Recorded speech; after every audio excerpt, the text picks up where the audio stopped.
అలా వెంకటేశ్వర స్వామి వారికి రాత్రి దండలు ఒకలా వేస్తే తెల్లవారేటప్పటికి ఒకలా మారిపోయేవి.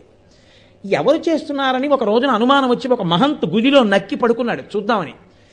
అర్ధరాత్రి అయ్యేటప్పటికీ అయ్యవారి పాలపీఠం దగ్గర రాయి తొలగి తేజోరూపంలో తరిగొండ వెంగమాంబ గారు వచ్చి హారాలు సరిచేస్తుంటే చూసి మూర్చిపోయాడు. ఇప్పటికీ తేజోరూపులై ఆనందనిలయంలోకి వెళ్ళి ఈశ్వరుణ్ణి సేవిస్తారు. బ్రహ్మగారు, చతుర్ముఖ బ్రహ్మగారు ప్రతిరోజు వెంకటేశ్వర స్వామి వారి పాదాలు కడిగి ఆ పాత్ర అక్కడ ఉంచుతారు. అందుకే రాత్రి నీటి చెంబు ఉంచి తలుపులేస్తారు. ఆ శేషాన్ని సుప్రభాతానికి వెళ్ళిన వాళ్ళకి దర్శనమిస్తారు. అంతటి మహానుభావుడు వెంకటరమణుడు. వెంకటరమణుడంటే వెంకటరమణుడే. ఒకరా ఇద్దరా, ఎంతమందితో అనుబంధం.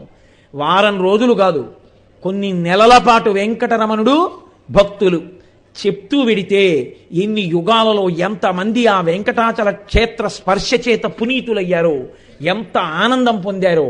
ఇప్పటికీ నేను మీకు ఒక యథార్థం చెప్తాను.